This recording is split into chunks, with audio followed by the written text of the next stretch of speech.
물론 여긴 국민 라디오.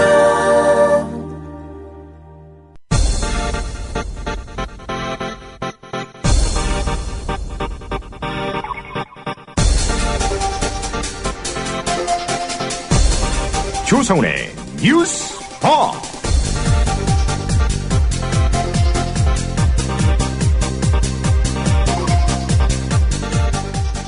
청취자 여러분 안녕하십니까, 조상훈입니다. 3.1교회 교인들과 전병욱 목사 성범죄 기독교 공동대책위원회를 비롯한 시민단체는 2012년 이후 예장합동 총회와 평양로에 지속적으로 전병욱 씨의 목사직 박탈을 요구하는 청원서를 제출했습니다. 하지만 평양로에는 절차상의 이유를 들며 안건을 상정조차 하지 않았다고 합니다. 징계청원은 이렇게 4번이나 무산이 됐습니다. 그런데 평양로회가 이례적으로 지난달 29일 전병욱 목사 징계청원서를 정식 안건으로 채택했습니다. 오늘 열리는 평양로회 정기회의에 관심이 쏠리고 있는데 결정이 미뤄질 것이라는 그런 전망도 나오고 있습니다. 잠시 후 이 문제를 쟁점화해온 이진호 목사 연결해서 자세한 얘기 들어보겠습니다. 북한은 관영 매체를 통해 남측 보수 탈북단체의 대북전단 살포에 대해 2차 고위급 접촉 무산 가능성을 시사하며 거세게 반발하고 있습니다.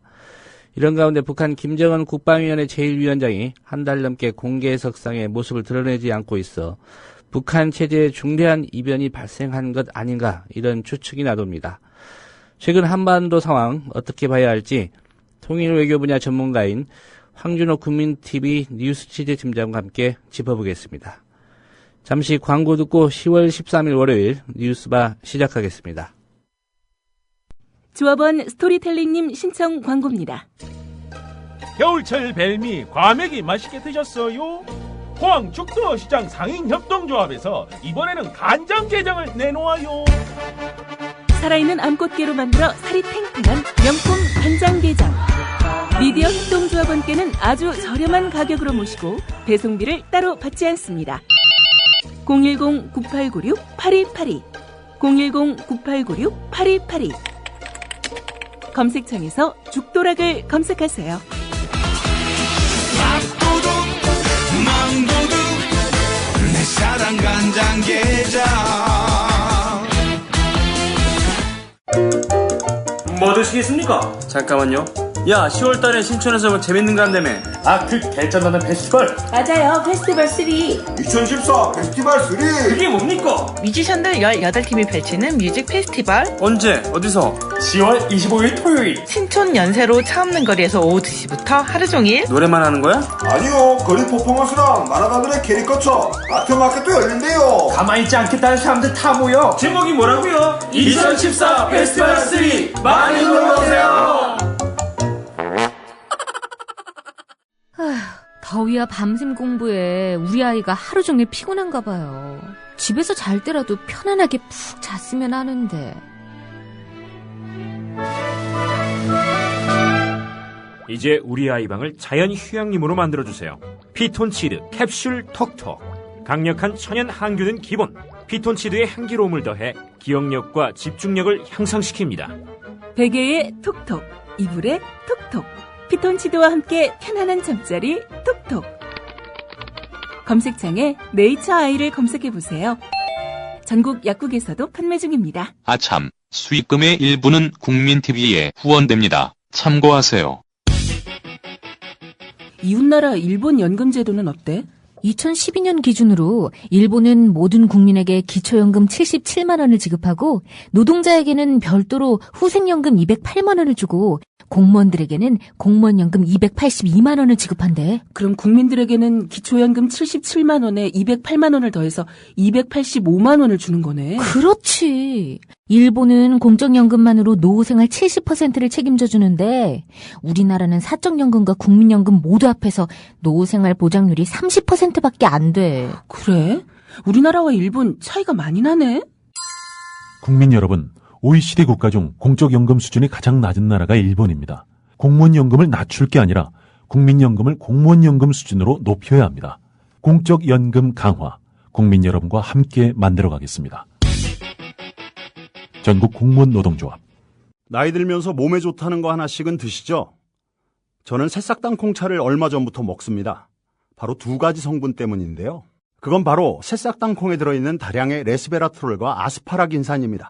레스베라트롤은 심장질환 예방, 세포 노화 방지, 각종 암의 개시, 촉진, 진행, 전 단계를 차단하는 화학적 암 예방 효능이 있음이 세계의 석학에 의해 네이처지와 사이언스지에 게재됐죠.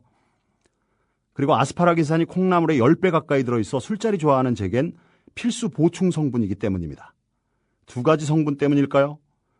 새싹당 콩차를 마신 뒤부터 술 먹은 다음날 숙취, 붓기가 훨씬 덜하고 불편했던 몸이 훨씬 편해졌습니다. 그리고 저만의 부작용인지 아침에 그게 우뚝 그리고 중요한 건 맛도 좋습니다. 속상한 일 많은 요즘 이런 때일수록 몸 생각하셔야죠. 술꾼에겐 필수, 속상한 당신의 몸엔 새싹당 콩차. 구입문의 070-8635-1288 070-8635-1288 홈페이지는 한글전창걸.com으로 찾아오세요.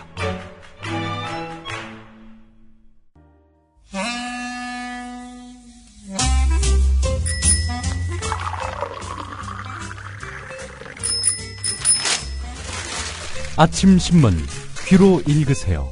김영민의 조간 브리핑. 네, 10월 13일자 아침 신문 주요 기사 살펴보겠습니다. 김용민 PD와 함께하는 조간 브리핑입니다. 안녕하십니까? 네, 안녕하십니까? 예. 한겨레 신문을 먼저 살펴봐야 될 것 같은데 박근혜 대통령 친인척 관련 뉴스입니다. 예, 그렇습니다. 일면 톱 기사고요. 다른 면에서도 관련 기사가 있습니다. 상당히 비중 있는 기사다. 이렇게 말씀드릴 수 있겠습니다. 박근혜 대통령의 이종 사촌 일가가 소유한 기업이 한 창업 투자 회사의 대주주가 된 다음 올해 잇따라 4개 정부 펀드 운용사에 선정되면서 펀드 운용액도 2배로 증가한 것으로 드러났다는 겁니다. 박근혜 정부의 역점 사업인 창업 벤처 기업을 지원하기 위한 펀드 사업에 대통령 친인척 관련 회사가 연이어 선정된 것을 두고 이거 특혜 아니냐라는 의혹이 제기되고 있습니다. 예. 박원석 정의당 의원이 여러 기관으로부터 제출받은 자료를 분석한 결과인데요. 박근혜 대통령의 이종 종질, 그러니까 이종 사촌의 아들인 정원석 씨가 대표이사로 있는 금보개발이 최대 주주인 컴퍼니 K라고 하겠습니다. 예. 그냥 이름이 컴퍼니 K 파트너스. 아, 그렇군요. 예, 줄여서 컴퍼니 K. 글씨가 작아서 제가 못 읽었습니다.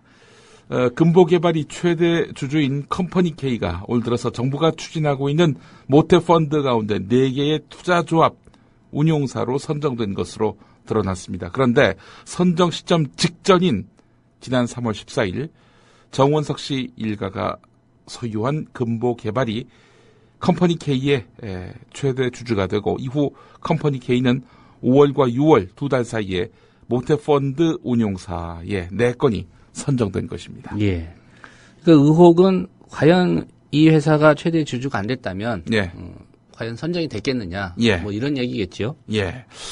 컴퍼니 K가 정부가 어떤 펀드를 공모할 것인지 미리 알았거나 또는 관련 정보를 갖고 있지 않았나 하는 그런 합리적인 의심을 하지 않을 수가 없는 상황이란 겁니다.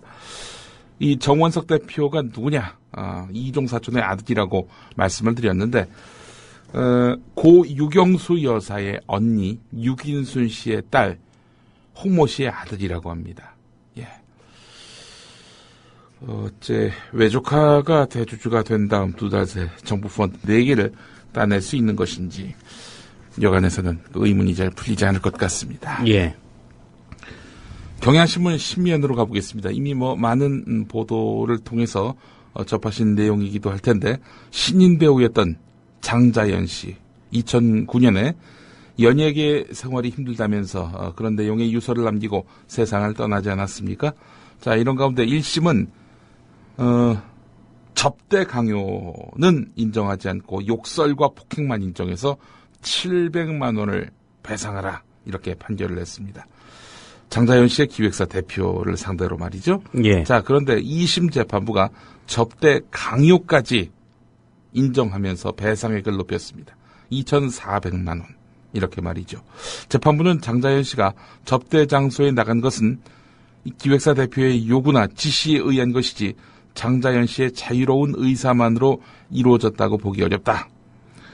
기획사 대표는 소속 배우인 장자연 씨를 보호해야 할 의무가 있지만 우월적 지위를 이용해서 장자연 씨를 함부로 대했다. 유족의 정신적 고통에 대해서 위자료를 지급하라 이렇게 판결했습니다. 그래봐야 2,400만 원 아닙니까? 사람이 죽고 2,400만 원 무슨 소용이 있겠습니까? 자, 그렇다면은 접대를 강요한 기획사 대표뿐만 아니라 접대를 받은 사람들, 이 사람들의 실체도 분명히 규명돼야 할 텐데 말이죠. 예. 장자연 씨 관련 기사였습니다. 서울신문 6면으로 가보겠습니다. 절도 혐의로 조사를 받고 있던 한 피의자, 자신의 범행을 부인했습니다. 그래서 이제 수사하는 경찰과 고성이 오가길 여러 차례였는데요. 당시 강력팀 소속이었던 박모 씨가 후배 경찰관에게 CCTV를 끄라고 지시합니다. CCTV를 껐겠죠.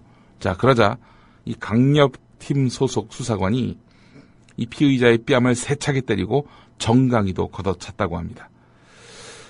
그래서 이제 이렇게 폭행을 당한 피의자는 담당 검사에게 이 사실을 털어놓았습니다. 예. 이걸 독직 폭행이라고 하더군요. 검찰과 경찰 같은 수사기관에서 이루어지는 폭행과 가혹행위, 이런 걸 독직 폭행이라고 하는데, 이게 매년 한 800건 정도 이제 문제 제기되고 있지만 기소되는 경우는 0.1% 수준에 불과한 것으로 확인됐습니다. 그 피의자를 때렸던 강력팀 소속 박모 씨 결국 기소가 됐지만 그 0.1%에 해당했고요. 그나마도 이것은 불구속 기소입니다. 구속 기소는 단 한 건도 없다는 겁니다. 대부분의 사건은 수사도 하지 않고 각하하거나 혐의 없음 이런 식으로 종결 처리되고 있다는 겁니다. 사실 검찰은 독직 폭행 사건은 증거 수집이 어렵기 때문에 기소율이 낮을 수밖에 없다는 입장입니다. 그러나 피의자의 인권 침해를 방지하기 위해서 설치한 영상 녹화실 활용 실적이 10%대에 그치고 있다는 점, 이런 점을 감안해 본다면 검찰, 경찰 같은 수사기관 수뇌부가 독직 폭행 범죄를 예방하려는 의지가 있기는 한 건지 회의적이라는 목소리가 높다고 오늘 서울신문이 6면에서 짚었습니다. 의무화해야 되는 거 아닌가요? 내내 조사받을 때 이 CCTV를 작동하도록 임의로 끌 수 없도록 해야 되는 거 아닌가요? 예. 댓글 사건 때는 또 잘 녹화를 했지요. 예. 물론 뭐 나중에 그게 아니라고 부인하기는 했습니다만. 그렇습니다. 예. 국민일보 12면으로 가보겠습니다. 검찰이 지난해 법원에서 무죄가 선고된 사건 5건 가운데 1건 정도는 검사의 과오 때문인 것으로 자체 평가했습니다. 최근 5년 동안 수사 미진이나 법리 오해 등 검사 잘못으로 무죄가 나온 사건이 4,775건으로 집계가 됐다는 겁니다. 2009년 이후 무죄 평정 대상이 된 29,740건 가운데 83.9%는 법원과의 견해차. 그러니까 뭐 다퉈볼 여지는 있고 뭐 둘 다 법리 해석에 있어서 견해 차이가 있었을 뿐 이 뭐 검찰의 과오라고 볼 수 없는 것들이 한 83.9%라면은 나머지 16.1%는 검사가 뭘 모르고 이렇게 기소해서 발생한 이런 문제라는 것입니다. 예.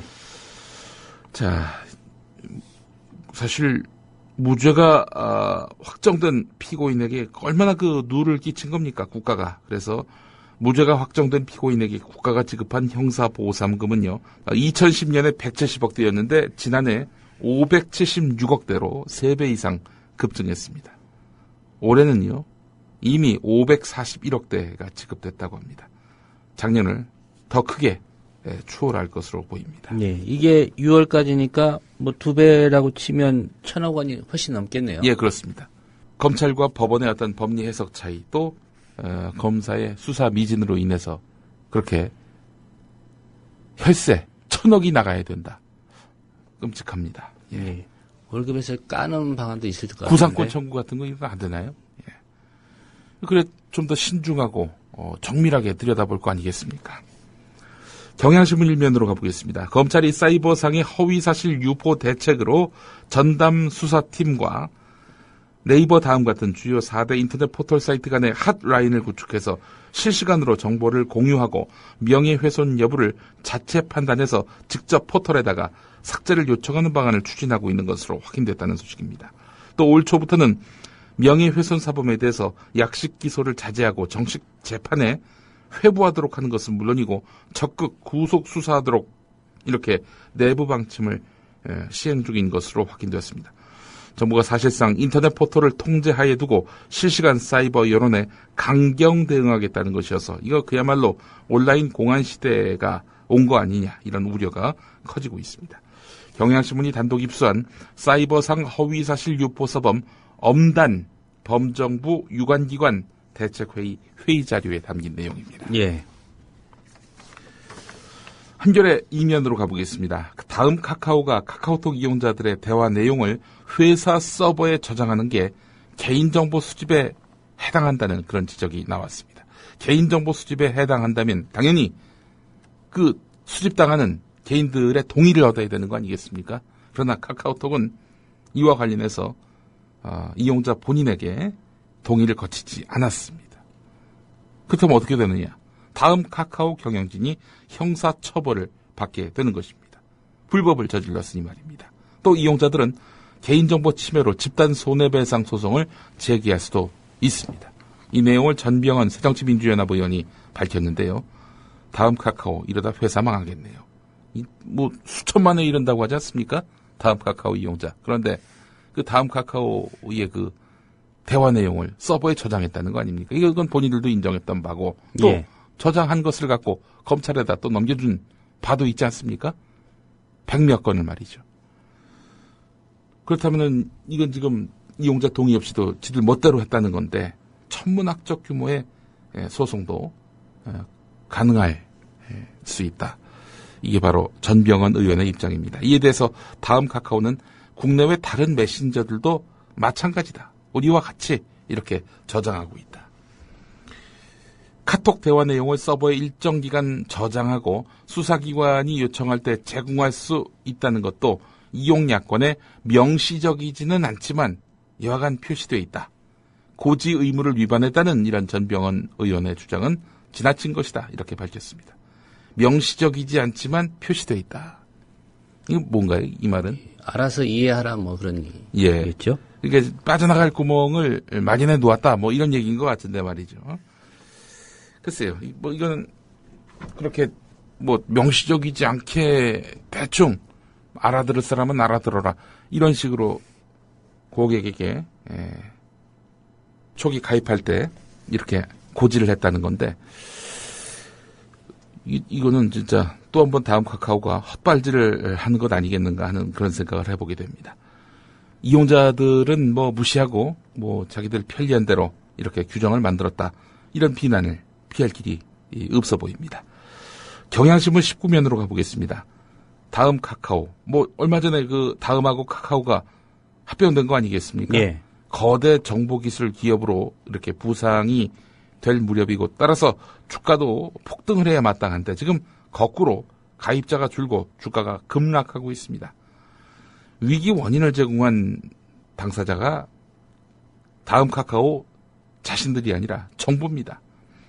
그래서 정부에 대한 비난도 점증하고 있는 상황인데요. 일단 다음 카카오의 현재 주가 상황을 보면은 지난 10일 종가 기준으로 13만 9,200원을 기록했습니다. 공식 합병한 지난 1일 16만 6,500원이었는데 16.4% 급락했습니다. 또 다음 카카오가 검찰 요구에 따라서 가입자들의 메신저 대화 내용을 제공한 사실이 드러나면서 주가가 곤두박질 쳤는데요. 이용자들의 그 신뢰를 잃은 점, 이것이 가장 컸습니다. 다음 카카오는 그래서 며칠 전에 잘못을 인정하고 사과문 그리고 대응 방안을 발표했는데요. 사과 이후에 주가 하락폭은 더 커졌습니다. 뒷북 수사가 오히려 문제를 키운 셈이 되는 것입니다.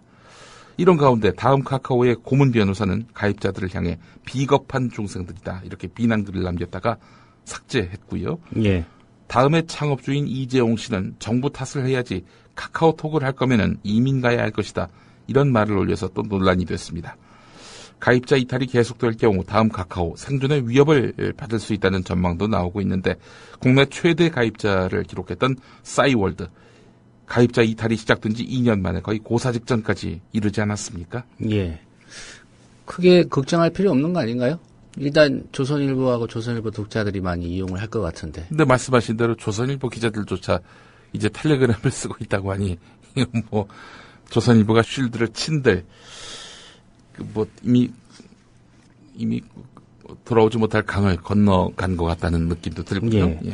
그 다음 창업 주도한 분이죠. 예. 이재용 씨. 네. 예. 정부 탓해야 된다. 예. 이런 얘기 한 것 같은데. 예. 정부도 뭐 책임 맺기 어려울 것 같습니다. 예. 통신업계에서는 각종 규제와 인허가권을 쥐고 있는 정부가 강력한 힘을 발휘하는 거지요. 지금 다음 카카오가요. 공정거래위원회로부터 불공정 행위 등으로 제재를 앞두고 있거나 조사를 받고 있습니다. 그래서 업계에서는 다음 카카오가 검찰의 요구를 거절하기 어려웠을 것이라면서 동정론도 나오고 있다고 하는데 한 벤처업체 대표가 한 말입니다. 창조 경제를 표방하는 정부가 몇십 년에 한 번 나올까 말까한 창조적인 IT 기업을 앞장서서 죽이는 꼴이다. 이렇게 말했다는 겁니다. 예.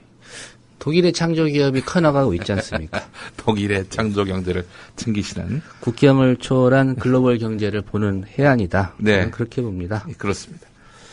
한겨레 6면으로 가보겠습니다. 수사기관의 감청 요청에 대해서 관대하게 대응했던 카카오가 진상규명을 위해서 세월호 참사 희생자들의 카카오톡 메시지를 넘겨달라는 유족들 요구에 대해서는 통신비밀보호법을 근거로 해서 이를 거부해서 논란이 되고 있습니다. 이 역시 전병헌 의원이 밝혀낸 건데요. 예. 4월 16일에 세월호 참사가 일어난 다음 유족들은 희생자들의 카카오톡 메시지를 확보하기 위해 갖은 노력을 기울였지만 끝내 실패했다면서 미래창조과학부는 유족들의 뜻에 따라서 5월 12일 카카오 쪽에 공식 협조 요청 공문을 발송했지만 메시지는 약 7일간만 보관된다라는 답만 돌아왔다 이렇게 밝혔다는 겁니다. 자, 이에 앞서서 세월호 참사 이후 꾸려진 검경합동수사본부는 사고를 나흘 뒤인 4월 20일 카카오를 압수수색해서 세월호 탑승자 전원의 카카오톡 메시지를 압수수색했고 수사 발표 과정 등에서 이 가운데 일부를 공개한 바 있지만 모두를 공개하지는 않았다는 겁니다.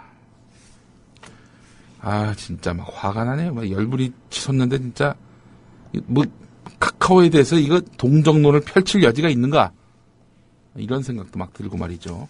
뭐 이런 놈의 회사가 다 있는지 정말 아주 분노가 치밉니다. 예. 자, 이런 가운데 그 2012년 대선 직전에 발생한 국정원 여직원 김모 씨 댓글 사건에서 김모 씨가 누굽니까? 김하영 아닙니까? 예. 국정원 여직원 김하영 씨 댓글 사건에서는 검찰이 김하영 씨의 카카오톡을 대상으로 해서 압수수색 영장을 이렇게 청구했지만은 법원에서 기각됐던 것으로 드러났습니다. 자, 지난주였죠? 이게 JTBC가 보도했던. 예, 그렇습니다. 이 정진우 노동당 부대표의 카카오톡 압수수색이 광범위하게 이루어졌는데 어째서 김하영의 그 카카오톡은 이렇게 제대로 규명되지 못했을까요? 참 국정원 직원의 카카오톡에서 뭔가 민감한 내용이 등장할 수 있기 때문 아니겠는가? 이런 분석이 나옵니다. 왜냐하면 이 판사가 국정원 여직원의 행적을 추적하기 위해서 이동통신사나 IT 기업 등 91곳을 대상으로 해가지고 광범위한 압수수색 영장을 발부했던 그런 일이 있었거든요. 예. 앞뒤가 다른 그런 그 판결을 하고 있다는 겁니다. 나라가 어디로 갈는지 참, 예. 한겨레 이면으로 가보겠습니다. 수사기관의 카카오톡 감청 논란이 확산되고 있는 가운데 국가기관이 보유하고 있는 각종 감청 설비가 확인된 것만 394대에 이르는 것으로 나타났습니다. 특히 국가정보원과 국방부 기무사령부, 검찰과 경찰의 정보부서 등 정보수사기관은 주무부처인 미래창조과학부로부터 감청설비 인가를 받을 필요가 없습니다. 정작 가장 많이 감청설비를 둘 것으로 추정되는 곳에서는 미래창조과학부에다가 인가를 받지 않는다는 겁니다. 그래서 실제 운용되고 있는 감청설비의 숫자는 이보다 더 많을 것이 확실시 되어 보입니다. 유승희 의원은 현재로서는 국가가 얼마나 많은 감청설비를 보유하고 있고 또 어떻게 운영되고 있는지 확인할 방법이 없다. 이렇게 유승희 의원이 밝혔는데요. 국정원뿐 아니라 각 수사기관 정보부서의 감청설비와 운용 현황을 체계적으로 관리할 제도적 장치가 필요하다라고 지적했습니다. 이런 가운데서 저는 문민통제라는 말이 떠올랐습니다. 최소한 정부뿐만 아니라 야당조차도 우리나라의 감청설비가 얼마나 되는지, 어디에 어떻게 해서 이렇게 쓰이고 있는지, 이런 것들은 파악을 하고 있어야 되는 거 아니겠습니까? 정부는 파악하고 있습니까? 글쎄요, 파악을 못했다는 거 아닙니까? 국회에 내놓은 자료들을 보면 말이죠. 예. 자, 경향신문 6면으로 가보겠습니다. 유신모 정치부 기자의 기자 메모인데요.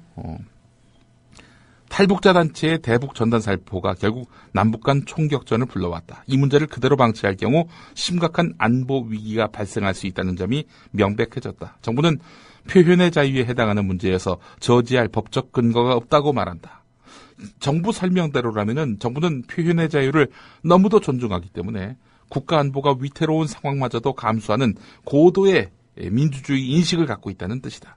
하지만 최근 문제가 되고 있는 일본 산케이 신문 전 서울지국장의 기소 사건과 사이버 망명 사태에서 볼 수 있듯이 정부는 툭하면 표현의 자유를 제약한다.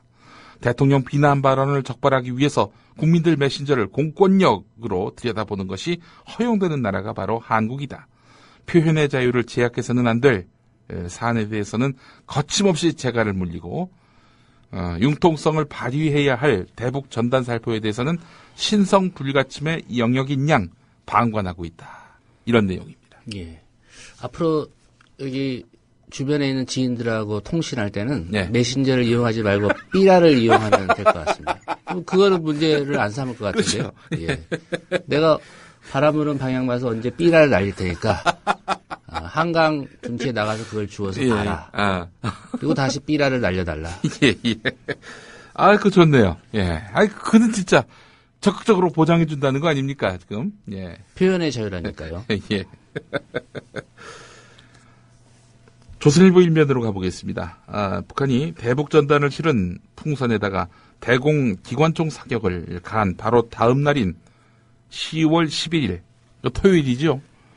북한 국방위원회 명의로 청와대 국가안보실에 전통문을 보냈습니다. 우리 민간단체의 대북 전단 살포를 저지하는 전단 경멸 작전이 시작됐음을 통보한 것입니다. 전단 경멸, 이거는 이 대북 전단을 실은 풍선, 이거를 총을 쏴서 떨어뜨리게 하는 거, 확산되지 못하게 하는 거, 이 작전을 시작했다라는 점을 우리에게 알려왔다는 겁니다. 북한이 대북 전단에 대해서 경멸 작전의 개시를 밝힌 것은 이번이 처음이라고 하는데요.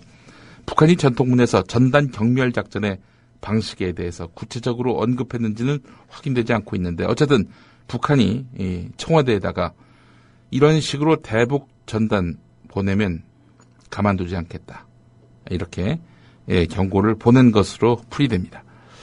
자, 근데 정부가요, 이런 북한의 전통문을 받고 공개하지 않았습니다. 조선일보가 최초로 공개한 셈인데요. 예. 10월 말에서 11월 초로 예정된 남북 고위급 접촉을 앞두고 더 이상 관계를 경색시키지는 않겠다, 이런 의도로 보이는데요. 북한은 또 어제 남북 고위급 접촉 북측 대표단 대변인 담화를 통해서 전단 살포가 계속될 경우 더 강도 높은 선멸적인 물리적 타격으로 이어질 것이다. 아군 부대들은 인간 쓰레기들의 삐라 살포를 파탄시키기 위한 기구 소멸 전투에 진입했다, 이렇게 밝혔습니다. 예. 기구만 소멸시키는 것이 아니라 이런 시도에 대해서도 가만두지 않겠다, 전투를 시작했다, 이런 표현을 쓴 것으로 보아서 북한의 현재 심경이 대단히 격앙되어 있다, 이렇게 볼 수 있을 것 같습니다. 예. 북한이 전통문을 조선일보에도 같이 보낸 모양이죠. 조선일보에도 보낸 모양이죠. 예, 청와대가 공개를 안 했는데 이게 입수해서 보도를 한 거 보면 조선일보의 정보력이 대단한 건지. 예. 중앙일보 6면으로 한번 가보겠습니다. 관련한 기사인데요. 정부 관계자는 황병서 군 총정치국장의 일행에 인천 아시안게임 참석을 계기로 해서 모처럼 조성된 남북관계 개선 흐름을 유지하는 것이 바람직하다고 관계부처 회의에서 뜻을 모았다, 그러면서 전단 살포 단체에 대해서 신중하고 현명하게 판단할 것을 설득하고 경찰이 살포 지역을 원천 봉쇄하는 방안을 고려하고 있다. 이렇게 밝혔습니다. 그러니까 이 조선일보, 중앙일보 기사를 종합해 보면은 북한과의 이 관계가 더 이상 악화되는 것을 바라지 않는다는 차원에서 그동안은 표현의 자유를 보장해 준다는 측면에서 전단 살포를 묵인했던 이런 기조를 바꿔서 앞으로 전단 살포가 진행될 지점은 원천 봉쇄하겠다. 이런 이야기인 것 같습니다. 이런 가운데 김무성 새누리당 대표는 그제 기자들과 만나서 북한을 자극해서 대화가 되지 않으면 우리가 피해를 입는다면서 가능한 한 북한을 자극하지 않고 남북 간의 교류, 협력, 대화가 확대되기를 바란다. 이렇게 말했습니다. 예. 아무래도 제일 걱정이 큰 분들은 이제 접경 지역에 사는 주민들이겠죠. 그렇죠. 경기도 연천 지역의 주민들 잔뜩 놀랐다고 하는군요. 이 지역의 주민들 지금 반대 여론이 만만치 않다라고 정부 관계자가 또 밝혔네요. 중앙일보에다가 말입니다. 한국일보 이면을 보겠습니다. 로이터 통신은 소식통을 인용해서 김정은이 지난 8월 말쯤 군사훈련을 직접 참관하다가 다리 부상을 당했다고 보도했는데요. 일각에서는 김정은이 다리 외에도 체내 노폐물을 걸러내는 콩팥 기능이 떨어지는 신부전증을 앓고 있다는 이야기가 나온다. 이렇게 한국일보가 전하고 있습니다. 이에 대해서 우리 정부 관계자는 김정은이 발목이나 다리에 부상이 있지만 정상 업무를 수행하기에 지장이 있는 정도는 아니다. 이렇게 말했다고 하는데 하지만 정부 당국은 김정은이 노동당 창건일 때마저도 모습을 드러내지 않을 정도로 건강 이상이 심각한지에 대해서는 딱 부러진 답을 내놓지 못하고 있다. 이렇게 한국일보는 지적하고 있습니다. 군사훈련 참관으로 인한 부상설 등 김정은의 다리 이상 원인에 대해서 파악된 것이 없다라면서 꿀먹은 벙어리 모양새를 계속 나타내고 있는데 이 정부 당국은 지난달 김정은의 다리 치료를 위해서 독일, 러시아 등의 의사가 북한을 방문한 사실을 파악했을 때에도 위중한 상황은 아니다라면서 경미한 부상 정도로 취급해서 대북 정보 수집과 분석에 허점을 드러낸 것 아니냐 이런 지적이 나온다고 이렇게 한국일보는 짚고 있습니다. 30일 넘게 모습을 드러내지 않은 거라면 경미한 부상이라고 보기는 어려운 거 아닙니까? 예. 근데 이런 정보 수집하기가 어렵죠, 사실은. 그렇죠. 예. 청와대에 있는 대통령의 7시간 행적도 파악하기가 힘든데 어떻게 휴전선 넘어 김정은의 행적을 자세하게 파악하기는 아마 힘들 겁니다. 그렇죠. 북정훈이 대북 심리전단이라고 간판은 그렇게 달지만 대체로 대남 심리전단 역할을 수행하지 않았습니까? 북쪽보다는 남쪽에 관심이 많은 국정원 때문에 우리가 양질의 북한 관련한 정보를 얻어내기는 쉽지 않은 그런 형국입니다.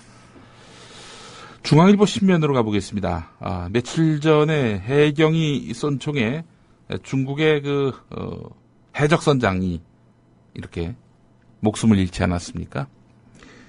해경이 공개한 중국 선원 난동 동영상을 보니 말이죠. 선장이 어선에 오르더니 해양경찰을 넘어뜨리고 목을 조르기 시작했다는 겁니다. 그래서 해경이 나서서 이 선장을 향해서 총을 쐈고 선장은 그 자리에서 죽었다는 겁니다. 해경과 어민들에 따르면 세월호 사고로 해경 단속이 줄고 해경 해체까지 발표되면서 중국 선원들의 저항이 더욱 격렬해졌다. 이렇게 말하고 있습니다. 한 어민은 이런 말을 했다고 하는군요. 해경 해체 이야기를 들은 중국 어민들이 만세를 불렀다는 소문이 나온다. 이렇게 말이죠. 예. 해경 해체 말은 왜 해가지고 우리 어민들하고 해경을 이렇게 괴롭힙니까? 지도자를 잘 만나야 됩니다. 아무 대책도 없이 그냥 대중적 여론 다스리기를 위해서 해경 발표 덜컥 발표를 해놓으니 이것 때문에 결국 이번 사고가 발생한 거 아니냐 이런 이야기도 가능하지 않겠습니까? 다음 소식으로 넘어가 보겠습니다. 서울신문 6면입니다. 한강변 고급 아파트촌 때 아닌 쥐잡기 운동이란 제목의 기사입니다. 예. 송파구의 고급 아파트 단지에서 60, 70년대에서나 볼 수 있었던 쥐잡기 운동이 재현되고 있다는 겁니다. 한강변에 있는 한 아파트 단지에 구서잡기, 즉 쥐잡기를 실시할 예정이니 애완동물을 밖에 내보내지 말아달라 이런 내용의 안내문이 붙었습니다. 쥐약을 잔뜩 여기저기 갖다 놓을 테니까 이거 애완동물 밖으로 내어놓았다가 그 애완동물이 죽을 수도 있으니 단속하라 뭐 이런 거 아니겠습니까? 예. 뭐 요즘 고급 주거단지지만은 놀이터, 정원, 아파트 복도 등에서 이렇게 쥐가 발견되는 일이 잦아져서 관리사무소에서 쥐약 살포를 계획한 것인데요. 전문가들은 한강 둔치에서 수를 불린 쥐떼가 이렇게 아파트촌으로 밀려 들어왔을 가능성이 크다고 보고 있습니다. 쥐 이야기가 또 있습니다. 동아일보 14면입니다. 유해동물 뉴트리아, 이것도 역시 괴물 쥐 아니겠습니까? 이 괴물 쥐인 뉴트리아를 어떤 식으로 박멸하느냐. 일단 마취를 시킵니다. 잡은 다음에 마취를 시키고요. 항문을 봉합합니다. 그러면 이 배변을 못하는 거 아니겠습니까? 극심한 스트레스 때문에 같은 종의 뉴트리아를 물어 죽이는 카니발리즘을 유도할 수 있다는 겁니다. 이렇게 되면은 서로 물고 뜯고 하다 보면 이 뉴트리아가 멸종될 수도 있다. 이런 지금 구상을 펼쳤다는 겁니다. 이런 유해동물 퇴치는 동물학대일까? 아니면 독극물을 쓰지 않는 친환경적인 퇴치법일까? 오늘 동아일보가 13면에서 이런 화두를 던졌네요. 예. 1년 내내 식물 뿌리를 먹어치워서 2009년 환경부가 생태교란 동물로 지정한 뉴트리아가 낙동강 일대에서 남한강으로 서식지를 확정한 것으로 알려진 이후 이 같은 박멸법이 제시됐는데요. 하지만 동물보호단체는 명백한 동물 학대 행위라면서 반발했습니다. 생태환경 보호를 위해서는 펜스나 가림막을 설치하면 되고 불가피한 경우라도 약물이나 덫을 이렇게 사용하는 것이 마땅하다 이렇게 주장을 했습니다. 쥐 이야기는 여기까지 하겠습니다. 예. 네, 다음 소식입니다. MB 이야기인데요. 경향신문 1면에 나와 있는 내용입니다. MB가 법인세를 안 내렸다면은 보육비는 더 주고도 남는다. 이런 내용입니다. 3살에서 5살까지 이 보육비가 부족해가지고 지금 교육감들이 두 손 두 발 닫은 거 아니겠습니까? 이게 정부가 과도하게 법인세를 감세하고 장밋빛 경제성장률 전망을 하는 바람에 이 빚어진 사태다라는 것입니다. 이 법인세 감세, 또 장밋빛 경제 성장률 전망 누가 했습니까? MB가 했습니다. MB가. 법인세 감세가 안 됐다면은 올해 정부가 각 시도교육청에 지급할 지방교육 재정교부금은 43조 3천억에 이를 것으로 추정됩니다. 자, 지금 교육감들이 두 손 두 발 든 누리과정 교육비 이게 2조 1천억이거든요. 예. 이걸 쓰고도 1조 7천억이 남는다는 겁니다. 정부는 예산 부족을 이유로 내년 유아 1인당 지급을 22만 원으로 지급금을 22만 원으로 동결했는데 이걸 30만 원으로 올려주어도 1조가량 남는다고 합니다. MB가 법인세를 안 내렸다면은 우리의 보편적 복지가 실효성 있게 집행될 수 있다 이런 얘기입니다. 예. 이 이명박 정부에서 내린 거 또 박근혜 정부가 올렸다면 해결되는 거 아닙니까? 네. 이제 뭐 이명박 정부가 안 했더라면 예. 이런 탓도 가능하겠지만 예. 내린 거 올려놓으면 될 텐데 네. 그걸 안 하고 있는 박근혜 정부가 문제인 거죠. 나라 재정에 관한 이야기 또 오늘 서울신문 1면에 실렸는데 최근 18년 동안 우리나라의 국내 총생산 대비 나라 빚 비율이 4배 넘게 증가했다는 소식입니다. 재정 위기를 겪고 있는 남유럽 국가들은 물론이고 OECD 전체 회원국 가운데 부채 증가 속도가 가장 빨랐습니다. 부채 규모보다 중요한 게 부채 증가 속도입니다. 그런데 지금 남유럽 재정 위기 국가들보다도 우리 부채 증가 속도가 가파르다는 겁니다. 자, 우리나라의 부채 비율이 절대치가 낮았다는 점을 감안하더라도 최근 우리의 재정 건전성이 이들 남유럽 불량 국가들 이상으로 지금 악화되고 있다. 이런 이야기인데 예. 전성인 홍익대 경제학부 교수는 손쉬운 간접세를 더 걷는 대신 법인세 인상, MB가 낮춘 법인세를 다시 인상하는 이런 근본적인 대안을 고민해야 할 시점이다. 이렇게 지적했습니다.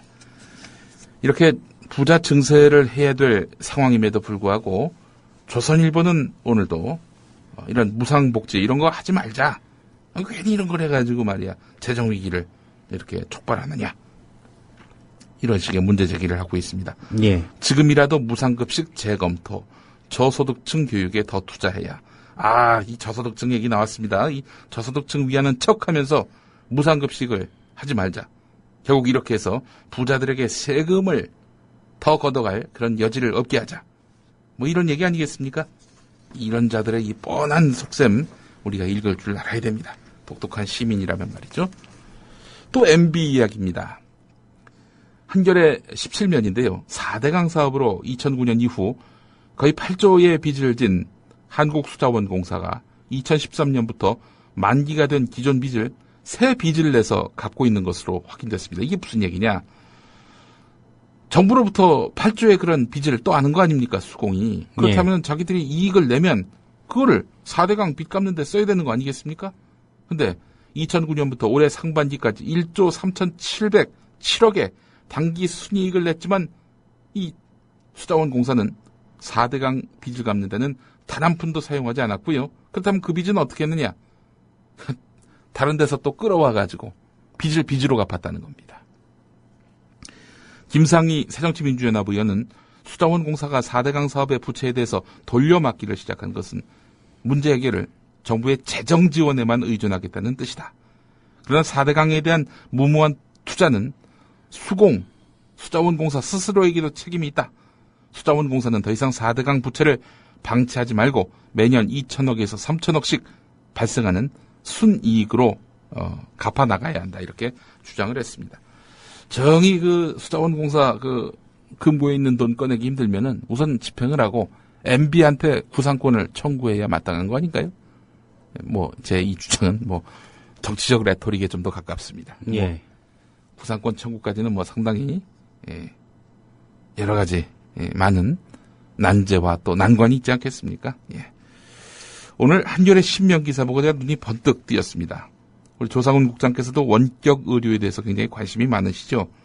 정부가 시행하는 원격 의료 시범 사업과 관련해서 고혈압이나 당뇨 환자의 혈당을 측정해서 의사한테 보내는 장비 마련에 1인당 35만 원에서 37만 원의 추가 비용이 드는 것으로 나타났다는 겁니다. 이게 모든 증상과 관련해서 이 원격 진료를 받는데 35만 원에서 37만 원만 필요하다가 아니라 고혈압, 당뇨 이거에만 35만 원에서 37만 원이 들어간다는 겁니다. 예. 이 정도면 병원 가서 종합검진 받을 수 있는 비용 아닌가요? 글쎄 말입니다. 게다가 의사의 처방이나 약을 받으려면 어차피 병원이나 약국을 가야 됩니다. 이게 뭐야 그럼 도대체 이게. 뭐하러 원격 진료를 받습니까? 그냥 병원 가서 원스톱에 해결하면 되죠. 그러니까 제가 봤을 때는 이 원격 의료 잔뜩 효능, 효용 이런 것들을 잔뜩 부풀리고 키워가지고 사람들로 하여금 원격 진료 장비를 사게 해가지고 업체 배불리게 하려는 거 아니냐. 대통령 주치의도 없어지겠네요. 글쎄 말입니다. 원격 주치 기계 이 정도만 설치하면 될 것 같은데요. 글쎄 말입니다. 예. 아이고 오늘 굉장히 오래 했군요. 여기까지 해야 될 것 같습니다. 예. 김용민 PD의 조간 브리핑이었고요. 잘 들었습니다. 예.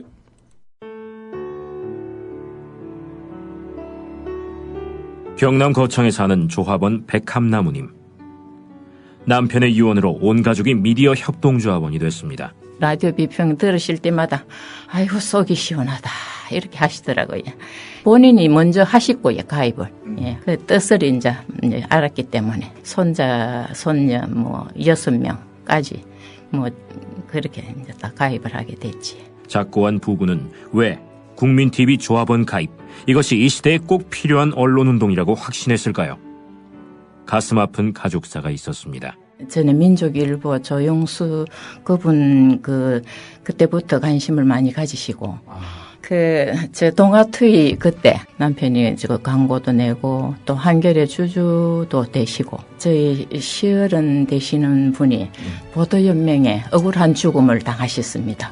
중학교 때 아버지가 억울하게 그리고 옥살이 하실 때 그 도시락을 가지고 감옥에 가서 어느 날 갑자기 그래 이제 총살 당했다는 그런 걸 안 겪었으면은 또 평범하게 살았을 수도 있는데.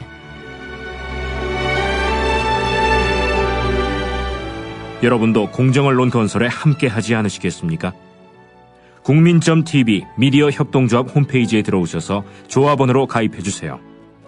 전화 서울 3144-7737, 3144-0933으로도 하실 수 있습니다.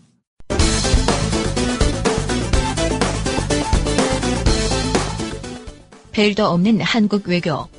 미중일에게 두루두루 휘둘리는 줏대 없는 삼류 외교. 왜 그런지 살펴볼까요? 우선 미국. 백악관 고위 관계자가 중국이 주도하는 아시아인프라 투자은행의 한국 참여에 대해 부정적인 입장을 밝혔습니다. 중국과 미국의 기싸움 속에서 우리 정부는 계속 협의할 사안이라는 원론적 입장만 밝히고 있습니다. 미국이 하지 말라고 하니 전전긍긍. 다음은 중국. 불법 조업 중이던 중국 어선의 선장이 단속에 나선 우리 해경이 쏜 총에 맞아서 숨졌습니다. 100여 명의 중국 선원들이 흉기를 휘두르면서 격렬하게 저항해서 총을 쏠 수밖에 없었다는 것이 해경의 설명입니다. 해경은 불법 조업 어선을 납포하는 도중 다른 중국 어선 4척이 접근해 격투가 벌어졌다고 설명했습니다. 100여 명의 중국 선원들이 흉기를 휘두르며 저항하자 극심한 위협을 느껴 공포탄 3발과 실탄 8발을 쐈다는 겁니다. 선원들이 계속 위해를 가하고 있었습니다. 검색 팀원들은. 던져가지고 물에 빠뜨리려고 그런 상황이 제가 봤을 때는 검색 팀장으로서 검색 팀원이 죽을 수도 있겠다고 생각을 했습니다. 중국 선장 사망에 대해 우리 정부는 중국 측에 통보하고 유감을 표명했습니다. 명백한 남의 나라 해역 침범이다. 남의 나라 공권력을 향한 폭력 저항. 그런데 피해자이면서도 유감 표명, 또 가해자에 대한 위로 표명. 마지막 일본.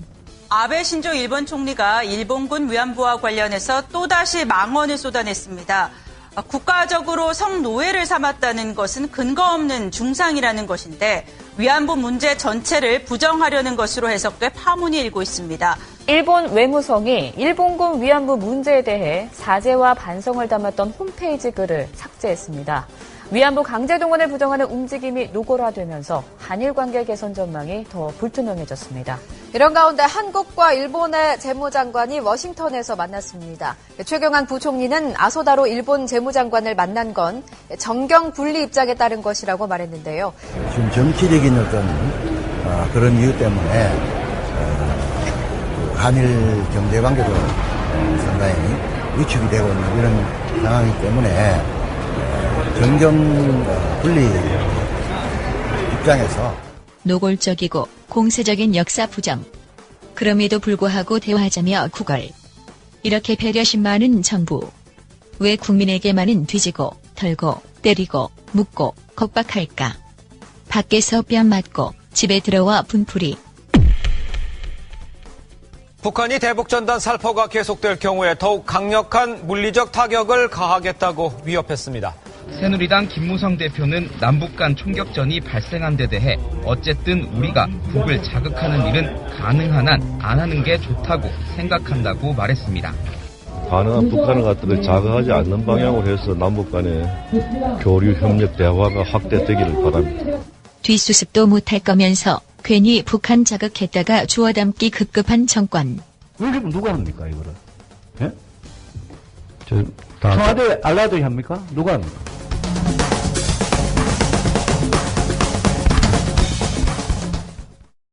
Breaking news regarding So the United States is lowering. 출근길 국제뉴스 브리핑 장혜림의 월드 리뷰.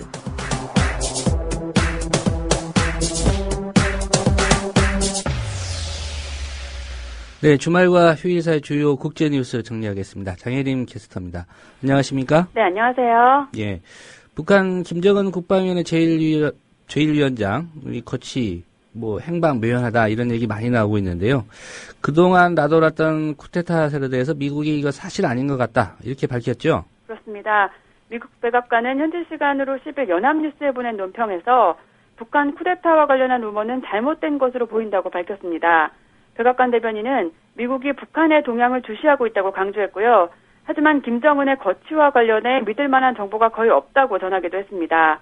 스탄 라이스 백악관 국가안보보좌관도 현지 시간으로 12일 뉴스 프로그램에 출연해 북한에서 권력 이동이 일어났다는 결정적 징후는 없다고 말했습니다. 예, 일단 미국이 파악한 내용이고요. 네. 일본 정부가 일본군 위안부 동원의 강제성 인정하는 내용의 글 홈페이지에서 삭제를 해서 좀 논란이 되고 있죠. 그렇습니다. 일본에서 일본군 위안부 피해자를 지원하기 위해 조성된 민간기금인 아시아 여성기금은 지난 1995년 7월에 대국민 호소문을 발표했었고요. 일본 외무성은 이 호소문을 홈페이지에 게시해 왔는데요. 최근 이 글이 삭제된 것이 확인됐다고 마이니치 신문이 어제 보도했습니다. 예. 이 호소문은 10대 소녀를 포함한 많은 여성을 강제로 위안부로 만들고 군을 따르게 한 것은 여성의 존엄을 짓밟는 잔혹한 행위였다는 내용을 담고 있습니다. 예. 일본 외무성이 이 글을 삭제한 특별한 계기가 있었습니까? 네, 일본 차세대당의 야마다 히로시 의원은 지난 6일 중의원 예산위원회에서 위안부의 강제 연행이 없었다고 주장하면서 이 호소문을 삭제할 것을 요구했는데요. 그 후에 이 글이 삭제됐습니다. 이에 대해 한국 정부는 외교부 대변인 논평을 통해 군호담화를 계승하겠다는 일본 정부의 공언이 진정성이 있는 것인지 묻지 않을 수 없다고 비판했습니다. 한국은 위안부 문제 해결을 한일 관계 개선의 핵심 조건으로 내걸고 있기 때문에 이번 일이 한일 관계에 악영향을 미칠 거라는 우려가 나오고 있습니다. 예. 일본 야마다 히로시 의원하고 일본 외무성이 좀 짜고 친 거 아니냐 이런 느낌도 좀 듭니다. 네. 미국 국가안보국 NSA의 불법 정보 수집을 폭로한 에드워드 스노든 얘기인데 관련 다큐멘터리 영화가 나왔다고요? 네, NSA의 무차별 개인정보 수집 실태를 폭로한 스노든 전 NSA 요원의 이야기를 담은 다큐멘터리 영화 시티즌4가 현지 시간으로 10일 뉴욕 필름 페스티벌에서 공개됐습니다. 이 영화는 미국의 프리랜서 언론인이자 다큐멘터리 영화 제작자인 로라 포이트러스가 만들었는데요. 예. 영화 제목인 시티즌4는 스노든이 이 포이트러스 감독에게 처음 이메일을 보냈을 때 썼던 가명입니다. 포이트러스 감독은 시티즌4가 위험을 감수한 사람들에 대한 영화라고 설명했고요. 영상이 압수될지도 모른다고 판단해 독일 베를린에서 영화를 편집했다고 밝혔습니다. 한편 영화제에서 이 영화가 상영된 후 기립박수가 쏟아진 것으로 전해졌습니다. 예, 압수될까 봐서 미국에서 편집도 못했다는데 이 영화에 어떤 내용들이 담겼습니까? 네, 영화에는 스노든이 홍콩으로 건너가 호텔방에서 숨어 지내면서 당시 가디언 기자였던 글렌 그린왈드에게 NSA의 정보 수집 행태를 폭로하는 상황이 그대로 담겼습니다. 예. 특히 스노든이 이것이 나에게 끝이 될 거라는 걸 알지만 받아들이겠다고 말한 장면이 있는데요. 사실을 알리면 자신의 자유를 뺏긴 거라는 걸 알면서도 그가 폭로를 강행했다는 사실을 알 수 있습니다. 영화에는 또 스노든이 홍콩으로 가기 전에 사귀었던 그 여자친구와 러시아에서 다시 만나 함께 요리를 하는 그런 일상적인 모습도 담겼습니다. 시티즌4는 미국에서 24일 개봉될 예정입니다. 예. 홍콩 도심 점거 시위 2주 넘게 이어지고 있는데요. 홍콩 정부가 시위대를 무력으로 진압할 수도 있다. 이런 가능성 거론했다고요? 네, 홍콩 시민의 시위가 보름째로 접어든 현지 시간으로 12일 홍콩 정부가 무력 진압 가능성을 경고하고 나섰습니다. 렁춘희 행정장관은 이날 방송에서 무력으로 시위 현장을 정리하거나 학생들이 다치는 걸 원하지는 않지만 최종적으로 정리가 필요하다고 결론난다면 최소한의 무력을 사용할 수 있다고 밝혔습니다. 예. 그러면서 시위가 지속돼도 행정장관 선거안에 대한 중국 측의 입장이 변할 가능성은 없다고 강조했습니다. 또 렁 장관은 지난주에 논란이 됐던 호주 기업으로부터 받은 자금을 신고하지 않았다는 의혹에 관련해서 자신은 법적으로 도덕적으로 문제가 없다고 반박하기도 했습니다. 네. 지난 8월이었죠. 미국 미주리주에서 한 흑인 청년이 백인 경찰이 쏜 총에 맞아 사망한 사건이 있었습니다. 네. 관련해서 좀 시위가 있었는데 관련 시위가 또 벌어졌다고요? 그렇습니다. 미국 미주리주 세인트루이스에서 현지 시간으로 11일 약 2개월 전에 발생한 흑인 청년 사망 사건에 항의하는 시위가 다시 벌어졌습니다. 여기에는 유색인종 권리 옹호단체 회원 등 3천여 명이 참가해 가두행진을 벌였는데요. 뉴욕타임즈는 지난 8월의 시위와 달리 이번 시위에는 각지의 패스트푸드 노동자들과 미국 최대 노조까지 대거 참여했다고 전했습니다. 예. 두 달 전처럼 소요 사태가 재발할 수 있다는 우려 때문에 세인트루이스 당국은 비상 경계령을 발동했는데요. 하지만 시위대와 경찰의 충돌은 벌어지지 않았습니다. 예. 당시 이 흑인 청년에게 총을 쏜 경관 어떤 조치가 취해졌는지 이게 또 관심인데 진행 상황은 어떻습니까? 네, 현재 세인트루이스 검찰은 당시 흑인 청년을 사살한 윌슨 경관에 대한 기소 여부를 정하는 대배심을 열고 있습니다. 이 때문에 시위대는 세인트루이스 검찰청 앞에서 윌슨 경관을 기소하라고 요구하면서 시위를 벌이기도 했습니다. 예. 한편 세인트루이스 지역은 흑인과 백인이 사는 동네가 명확히 구분되어 있고 평균 수명이 최대 18세까지 차이나는 등 인종 간 격차가 매우 심한 것으로 알려졌습니다. 2달 전과 이번 시위의 근본 원인은 구조적인 인종 간의 사회적, 경제적 불평등에 있는 것으로 보입니다. 예, 한동안 또 시위가 이어질 수도 있는 그런 상황이군요. 네. 네, 오늘 소식 잘 들었습니다. 네, 고맙습니다. 네, 장혜림 캐스터였습니다. 계속해서 이 시각 주요 뉴스 문희정 아나운서가 간추려드립니다. 이 시각 주요 뉴스입니다. 국회 국정감사가 중반으로 접어든 가운데 오늘 법사위는 법무부를 상대로 윤모 일병 폭행 사망 사건의 처리 과정에서 축소 은폐 의혹을 포함해 폐쇄적인 군사법체계의 허점을 집중 추궁할 전망입니다. 미래창조과학방송통신위에서는 단말기 유통구조 개선법 시행에 따른 시장의 혼란과 부작용이 도마 위에 오를 것으로 보입니다. 정의당 박원석 의원이 박근혜 대통령의 인척이 대주주로 있는 창업투자회사가 정부가 추진하는 펀드의 운용사로 잇따라 선정됐다며 특혜 의혹을 제기했습니다. 박 의원이 농림축산식품부 등에서 제출받은 자료에 따르면 박 대통령의 오촌 외조카인 정원석 씨가 대표이사인 금보개발은 지난 3월 창업투자회사인 컴퍼니 K파트너스의 지분을 확보하며 일대 주주가 됐으며 이후 컴퍼니 K파트너스는 5월에서 6월 정부가 추진하는 모태펀드 4개의 운용사로 선정됐습니다. 서울지방경찰청 광역수사대는 해군의 특수고속 단정을 납품하는 과정에서 비리가 포착돼 경남 김해 소재 W납품업체와 방위사업청 관계자 등 15명을 소환 조사했다고 밝혔습니다. 경찰에 따르면 W업체 대표 등 업체 관계자들은 특수고속 단정을 납품하면서 이 가운데 일부 중고 엔진을 사용하고 허위 영수증을 작성하거나 인건비를 부풀려 수억 원을 챙긴 혐의를 받고 있습니다. 교도소 수형자들이 술, 담배는 물론 마약까지 몰래 들이는 등 금지 물품 관리에 문제가 있다는 지적이 나왔습니다. 국회 법제사법위원장인 새정치민주연합 이상민 의원이 법무부에서 제출받은 최근 3년간 교정시설 금지 물품 밀반입 현황을 보면 2011년부터 지난해까지 3년간 총 158건이 적발됐습니다. 제19호 태풍 봉봉의 영향으로 전국 곳곳에 비가 내리고 있지만 낮부터는 점차 그치겠습니다. 봉봉이 일본 열도 쪽으로 방향을 틀어 밤에는 한반도 대부분 지역이 태풍의 간접 영향권에서 벗어나겠습니다. 지금까지 이 시각 주요 뉴스였습니다. 연결해서 직접 들어보겠습니다. 어제 많이 우셨습니까? 예. 보라색 상의, 병원에서 흔히 입는 그런 옷 색깔 아닌가요? 조상훈의 뉴스 반은 월요일부터 금요일까지 오전 8시 30분에 생방송으로 이튿날 새벽 1시에 재방송으로 함께 하실 수 있습니다. 지금부터 조상훈 기자의 깊이 있는 인터뷰와 함께 하시겠습니다. 네, 온갖 성추행 범죄를 저지르고도 피해자에게 직접 사과도 없이 다른 곳에서 교회를 차려 천여 명의 신도와 매주 예배를 하는 목사가 있습니다. 바로 전병욱 씨 얘기입니다. 오늘 교단이 전병욱 씨에 대한 징계를 논의할 예정입니다. 그런데 교단은 징계를 또다시 미룰 조짐을 보이고 있다고 합니다. 전병욱 씨 문제를 본격적으로 제기한 분입니다. 온라인 카페 전병욱 목사 진실을 공개합니다를 이끌고 있는 더함 공동체 교회 이진호 목사입니다. 이 목사님 안녕하십니까? 네, 안녕하세요. 예. 혹시 지금 어디 계신가요, 이 목사님? 오늘 평양 노회가 열리는 날이라 예. 민석교회라는 곳에 신길동이에요. 그 앞에 지금 아직 도착은 못했고 그냥 가는 중에 있습니다. 예. 오전 일찍 열리는 모양이군요, 노회가.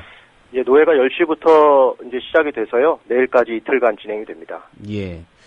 그러니까 좀 자세한 얘기를 여쭤보겠습니다. 교단이 네네. 있고요. 또 그 교단 아래 지역별로 이제 노회가 있다고 이렇게 볼 수 있는 건가요? 그렇습니다. 이제 개별 교회들이 그 합쳐져 있는 단위가 노회이고요. 예. 그 노회들이 합쳐져 있는 것을 총회라 그러고 그걸 전체를 교단이라고 하는 것입니다. 예. 제가 한 가지 궁금한 게 이 평양노회라는 그런 단어인데요. 네네. 뭐 평양노회라는 단어 명칭은 왜 붙은 거죠? 뭐 북한에서 예전에 이제 그렇죠. 북한에서 남아한 분들이 예. 교회를 만들었고 그분들이 모여 있는 것이 평양노회죠. 그러니까 남쪽의 지역이 있는 게 아니라 북쪽에 있었던 노회를 그대로 잇는다, 이어간다. 그래서 평양노회라는 이름을 가지고 있습니다. 예. 이 3.1교회가 이 바로 평양노회에 소속이 돼 있는 그런 교회인 거군요. 그렇습니다. 3.1교회는 평양노회 소속이고, 그러니까 3.1교회도 소속이고, 전병욱 목사도, 이제, 원래 노회는 교회도 가입을 하고 목사도 노회 소속입니다. 예. 이 목사를 징계하는 것은 교단 노회에서 하는 거고요. 그렇습니다. 네네. 만약 노회는 이제 목사를 임명하기도 하고요. 예. 또 면직시키기도 하고 때로는 징계하기도 하고 이런 권한을 가지고 있는 게 노회입니다. 예. 그럼 노회가 결정하면 그게 확정이 되는 겁니까? 예, 확정이 되는 것입니다. 예. 그 위에 뭐 교단 차원이나 이런 데서 그걸 번복하거나 바꿀 수는 없는 거고요. 물론 이제 이의 제기를 했을 때는 3심 제도가 있어서 예. 노회 결정에 그 노회 원인 목사나 혹은 교회가 따를 수 없다 그러면 총회에 이의 제기를 해서 재심 요구를 할 수는 있습니다. 예. 그러니까 노회에서 결정한 걸 불복하게 되면 교단 총회에다 이의 제기를 하는 절차가 있군요. 네, 그렇습니다. 그런데 그런 경우도 아주 예외적으로 받아들여지고요. 왜냐하면 노회가 임명권을 가지고 있기 때문에 총회에서도 확정하는 게 아니라 만약에 문제가 있다 그러면 다시 한번 해라. 마치 대법 같은 곳입니다. 대법원 같이. 예. 어차피 대법에서도 문제가 있으면 고법으로 다시 돌려보내지 않습니까? 예. 네, 그래서 고법에서 확정이 되고 그래야 되기 때문에 그 비슷한 시스템이라고 보시면 되겠습니다. 예. 대체적으로는 교단 입장에서도 노회의 결정을 존중하는 그런 네네, 시스템이군요. 맞습니다. 네. 예. 그렇다면 오늘 만약에 징계가 결정되면 네네. 어떤 절차를 거치게 됩니까? 전병. 그러니까 오늘은 이제 뭐 징계가 확정되는 것은 아니고 예. 예를 들면 이제 재판국이 꾸려지고 조사위원회가 구성되고 아무래도 고소가 된 거니까 사실 확인을 또 해야 되지 않겠습니까? 예. 예, 그래서 그렇게 되면 잘 된 것이고요. 오늘 뭐 확정돼서 뭐 면직이다 뭐다 이렇게 할 수는 없을 겁니다. 예. 그럼 오늘은 일종의 좀 첫 기일이다 이렇게 봐야 되겠네요. 재판으로 본다고 네네네, 한다면. 그렇습니다. 그렇게 되기를 바라고 있고요. 그런데 예. 이제 문제는 안건은 접수는 했는데 상정하지 않는다. 지금 그런 방침을 가지고 있어서 저희가 좀 염려하고 있는 겁니다. 예, 접수는 했는데 상정하지 않는다. 이건 무슨 의미입니까? 지금 평양 노회가 이제 분립을, 그러니까 평양 노회 자체가 이제 좀 이렇게 갈라지는 오늘 회의가 좀 중요한 안건이 올라와 있습니다. 예. 예, 그래서 그걸 저희가 볼 때 핑계인데 그걸 핑계로 다른 모든 안건은 다 올리지 않는다. 분리된 노회에서 처리한다 이런 식으로 지금 하는 것 같습니다. 예. 평양 노회 자체를 분리하는 안건이 중요하기 때문에 이 건은 논의할 수 없다 뭐 이런 입장인 건가요?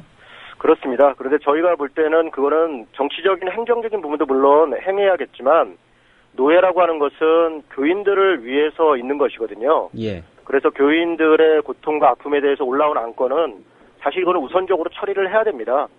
네, 이것이 우선이고 행정적인 것은 또 행정적인 대로 진행하면 되는 거거든요. 예. 네, 그래서 또 더군다나 이 사건이 2010년도에 불거져서 벌써 이제 4년이 넘게 지나왔는데 그동안 안건 자체 접수하지 않았다가 이제 접수를 했는데 또 행정적 이유로 반려한다는 것은 노회가 직무를 유기하는 것이죠. 예. 노회의 존재 목적을 좀 망각하는 행위라고 생각합니다. 그동안 한 4차례 이 안건 상정을 요청을 했었는데 네네. 그 무산시켰고요. 그렇습니다. 네. 지난달에는 이걸 또 안건으로 상정하겠다 이렇게 입장을 바꾼 걸로 아는데 그 네네. 배경은 왜 그렇다고 보십니까? 처음에는 아무래도 조금 동료의식도 좀 작용한 것 같고요. 목사직에 대한 동료의식도 있었던 것 같고 그리고 내부의 전병훈 목사를 좀 비호하고 어차피 그 전병훈 목사가 홍대세교회를 할 때 노회 승인이 없었다면 그걸 시작할 수가 없었거든요. 예. 네, 그런 분들이 있었기 때문에 안건 자체를 받아들이지 않았었죠. 그런데 이번에 어쨌든 사회적 이슈가 되고 또 다시 3.1교회에서 고소권으로 다시 상정을 하니까 또 노회장이 바뀌었습니다. 예. 노회장이 바뀌면서 일단 안건은 접수는 한 것으로 그렇게 상황이 좀 달라진 것 같습니다. 예. 정상적인 기준이나 어떤 규정대로 처리한다면 이 전병욱 씨는 어떻게 처리해야 된다고 보십니까? 제가 볼 때는 뭐 당연히 면직입니다. 그 성범죄 내용이나 이런 것들이 뭐 가벼운 한두 건의 성추행 뭐 이런 게 실수 이런 정도가 아니라 예. 거의 성도착증 환자 수준의 그런 성범죄들이거든요. 어떤 경우는 또 성폭력에 해당하는 건들도 있습니다. 뭐 일본 학교 교사라든가 뭐 어떤 공무원이라든가 회사원들도 이런 정도 성범죄면 사실은 다시 그 직장으로 돌아갈 수 없는 게 우리 사회적인 인식이고 또 사회적인 법이거든요. 예. 물론 교회법도 당연히 그런 정도의 수준을 가지고 있습니다. 그래서 이거는 정상적으로 접수했다면 이미 목사직을 면직당해야 저는 마땅했다 이렇게 봅니다. 예. 근데 문제는 그 3.1교회를 떠나긴 했지만 이 전병욱 씨가 지금 홍대 세교회인가요? 네네, 홍대 세교회라고 합니다. 예, 네. 이쪽으로 옮겨서 지금 뭐 신도들 적잖이 함께 예배도 하고 네네. 사실상의 지금 목회 활동을 하고 있습니다. 네네, 그렇습니다. 이거에 대해서는 노회에서 어떤 입장을 나타낸 적 없습니까? 노회에 그 교회가 가입된 건 아니니까 예. 사실은 뭐 노회가 그 교회에 대해서 이야기할 수 있는 건 없는데 문제는 그 홍대 세교회라는 곳이 노회 가입 신청을 이미 했습니다, 작년에. 예. 전병훈 목사에 대한 징계권은 접수하지 않았던 노회가 홍대 세교회 가입권은 일단 접수를 해서 올해 봄에 노회에서 그걸 처리하려고 했었습니다. 예. 그러니까 좀 이중적인 태도를 보인 거죠. 그래서 그런 부분에 대해서 저희는 좀 부당했고 또 직무를 유기하고 있다 그렇게 보는 것입니다. 예. 가입권 접수는 받았지만 승인은 안 한 상태인가요? 그렇습니다. 아직 다루지 않았습니다. 그러니까 원래 봄에 하려고 했는데 많은 반발이 있었고요. 네, 그래서 일단 보류시켜 놓은 상태입니다. 예. 그렇다면 홍대 세교회는 지금 평양노회 입장에서 본다면은 그 평양노회 소속 교회도 아니고요. 그렇죠. 목사만 소속이고 교회는 상관이 없는 교회인 거죠. 예. 이런 경우에는 노회 차원에서 어떤 조치를 취할 수는 없습니까? 그렇습니다. 교회에 대해서는 뭐 할 얘기는 없죠. 그런데 노회원인 전병훈 목사에 대해서 징계를 하면 그 교회 자체는 사실은 뭐 우리 정통교회로 볼 수 없는 거죠. 네, 그렇게 그냥 다른 곳으로 인식해버리면 되니까 오히려 그렇게 하는 것이 전 정당하다고 봅니다. 예. 아까 얼마 전에 노회장이 이제 바뀌어서 좀 분위기가 달라졌다고 말씀하셨는데 네네. 이 평양노회에 대한 전병훈 목사의 영향력이라는 게 실제로 좀 있는 편인가요? 저는 그렇게 봅니다. 그러니까 전병훈 목사의 영향력이라기보다는 전병훈 목사를 비호하는 사람들의 영향력이죠. 예. 평양노회가 굉장히 오래된 노회인데 100년 가까이 된 곳인데 뭐 많은 이제 연배가 있는 분들이 있는 거죠. 듣기로는 거기 좀 실세 중에 자녀들이 그 홍대 세교회의 부교역자로 몇 명을 좀 들어갔고, 예. 그래서 그런 분들이 홍대 세교회를 살린다, 전병훈 목사를 살리겠다고 조금 더 적극적으로 활동을 하고 있는 것으로 듣고 있습니다. 예. 실세라고 할 수 있는 분들의 자녀들이 부교역자로 들어갔다. 이거는 그렇습니다. 좀 네. 윤리적으로 봐서도 문제 있는 거 아닙니까? 물론 문제가 있죠. 그 교회 자체가 평양노회 소속도 아닌데 그곳에 그 교단 소속의 목회자들이 부교역자로 들어간다는 것은 사실 상식적으로도 뭐 이해할 수 없는 행동들이죠. 예. 그 혹시 이 문제 가지고도 노회에다가 좀 문제 제기를 하신 적은 없으십니까? 네, 아직 그렇게까지는 하지는 않았고요. 예. 네, 저희가 일단 전병훈 목사의 징계권이 제대로 받아들여진다면 다 바로 잡힐 수 있기 때문에 저희는 그렇게 기대하고 있습니다. 예, 이 문제도 함께 해결이 돼야 된다 이렇게 보시는군요. 그렇습니다. 네. 예. 그 전병훈 목사가 이끌고 있는 홍대 세교회 이 앞에서 임 목사님께서 1인 시도 벌이신 것으로 알고 있습니다. 네네.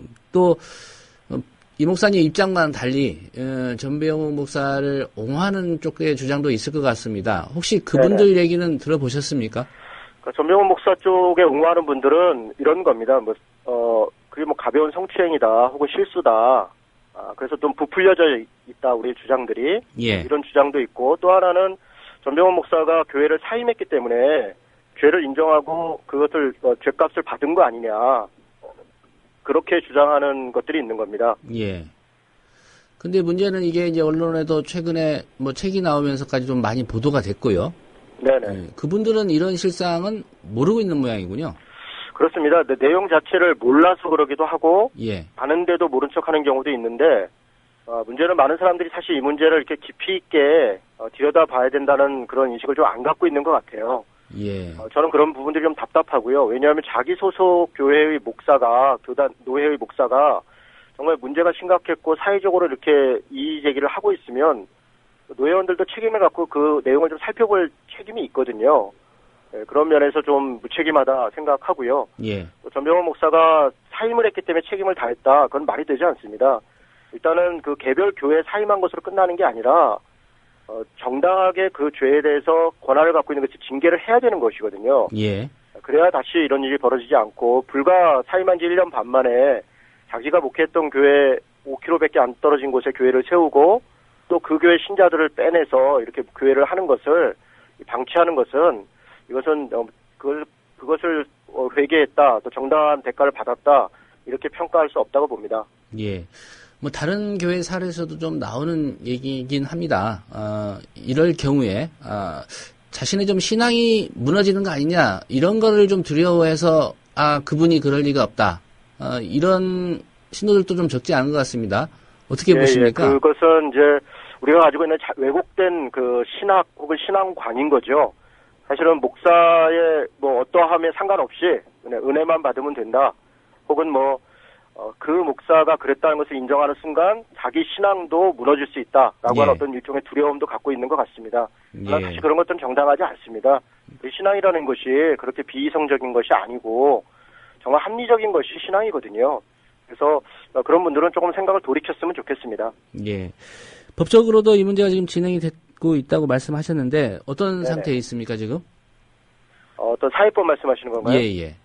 사회법적으로는 진행되는 것은 없고요. 왜냐하면 성범죄 문제는 이제 예전에 고범죄 아니었습니까? 그러니까 피해자가 좀 고소를 제기해야 되든지. 그러니까 스스로가 피해 당사자가 신고를 해야 되는 그것도 6개월이라는 시효가 너무 짧았기 때문에 사실 그런 시효들은 다 지나간 것이고요. 지금은 사회법적으로 다룰 수 있는 것은 없습니다. 그래서 저희가 사회법이 다룰 수 없더라도 교회법은 시효가 있는 게 아니기 때문에 노예에서 정당하게 다뤄야 된다, 그렇게 주장하는 것입니다. 예. 오늘 노예가 열리더라도 바로 결정이 날 것 같지는 않은데 만약에 이런 논의 안건 상정 자체를 또 보류하거나 미진하다 그러면 어떻게 대응하실 계획이신지요?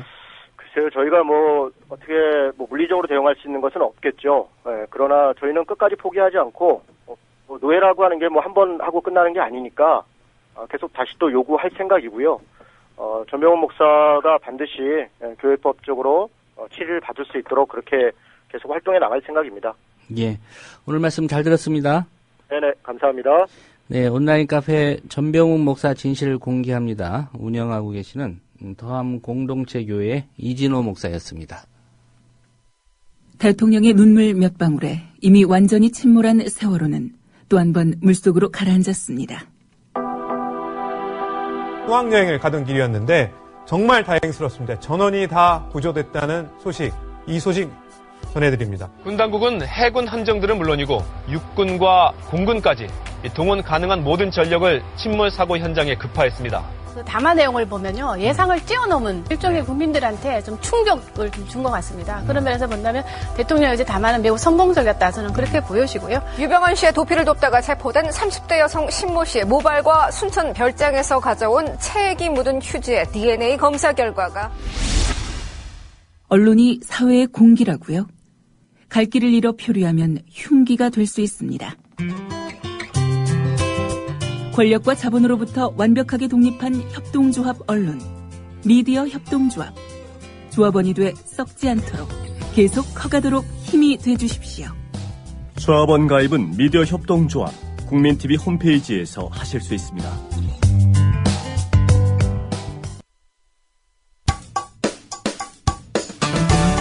미디어 협동조합 사무국장 조상훈 기자가 진행하는 국민라디오 아침 시사 프로그램 조상훈의 뉴스바와 함께하고 계십니다. 이 방송은 이튿날 새벽 1시에 재방송되며 팟캐스트 포털 팟빵에서 다시 들으실 수 있습니다.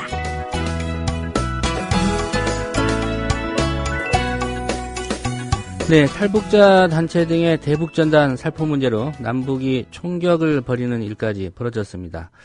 이런 가운데 비선정보망, 이른바 찌라시라고 부르죠. 이 정보지를 통해서 김정은 위독설이 번지고 있고 또 종편 채널들은 이런 점을 집중해서 좀 보도하고 있습니다. 사실 여부를 떠나서 북을 자극할 수 있는 그런 소재다, 이런 지적도 있습니다. 남북한을 둘러싼 최근 상황 짚어보는 시간 갖겠습니다. 국민TV 뉴스 취재팀을 이끌면서 오랫동안 외교 통일 안보 분야 전문기자로 활약하고 있는 황준호 팀장을 오랜만에 연결했습니다. 황 팀장님, 안녕하십니까? 예, 안녕하십니까? 예. 아직 출근 전이어서 전화 연결을 했습니다. 예, 죄송합니다. 제가 외부 게스트도 아니고 직접 스튜디오로 나가는 게 저희 청취자분들에 대한 예의인데, 기본적인 예의인데, 저희가 아침 8시 반부터 회의를 하거든요. 이 카카오톡으로. 이제 카카오톡이 딴 데로 가야 되는데, 온라인상 회의를 1시간 넘게 해가지고, 제가 부득이하게 이렇게 됐다는 점을 좀 양해해 주시기 바랍니다. 예, 조만간 텔레그램에서 회의를 하시기를 기대하겠습니다. 무엇보다도 김정은 노동당 제1비서 뭐 한 달 가까이 공개석상에 이제 모습을 드러내지 않고 있으니까 뭐 여러 가지 소문이 떠돌고 있습니다. 예, 엄청나게 많은 소문이 떠돌고 있습니다. 혹시 그 정보지 내용들 다 보셨습니까? 다는 못 봤고요. 예. 어제 저희 김용민 국장이 몇 가지 보내줘가지고 제가 자세히 읽어봤습니다. 예. 그 좀 신빙성이 있다고 보시는지요? 예, 일단은 한마디로 말하면 신빙성이 없고요. 그 어디에 참석했냐 안 했냐, 참석을 했으면 권력자로서 권력을 행사하는 거다. 그리고 불참했으면 뭔가 이상한 거다. 이렇게 보는 시각 자체에 대해서 문제가 있는 것 같습니다. 예. 과거에 특히 최고인민회의에 안 나온 것, 얼마 전에 지난주에 최고인민회의에 안 나온 것, 이거는 과거에도 안 나온 적이 워낙 많기 때문에 그걸 가지고 권력 행사다라고 안 하는 뭔가 문제가 있다고 얘기하는 거는 말도 안 되는 얘기고요. 그리고 지난 10일 노동당 창건일에 금수산 태양궁전에 참배하지 않은 것, 그것도 과거에 김정일 같은 경우, 아버지 김정일 같은 경우에도 그랬던 적이 여러 번 있기 때문에 그런 걸 가지고 얘기하는 거는 신빙성이 없다고 봅니다. 그런데 지난번에 그 다리 절뚝거리는 모습을 직접 북한이 보여주고 설명도 하고 아프다고 설명도 하고 이런 걸 통해서 그런 거를 모티브로 해가지고 작은 근거로 해서 지금 막 여러 가지 찌라시들이 도는데 어쨌든 근거는 상당히 없다고 봅니다. 그래서 북한 관련 정보는 최대한 보수적으로 접근해야 되고, 그런데 이명박 정부 이후에 북한 관련 정보가 실패한 적이 많이 있습니다. 가장 대표적으로는 김정일의 사망을 예측은 물론이고 알지도 못했, 사망 후에도 알지 못했다는 점이 있었고요.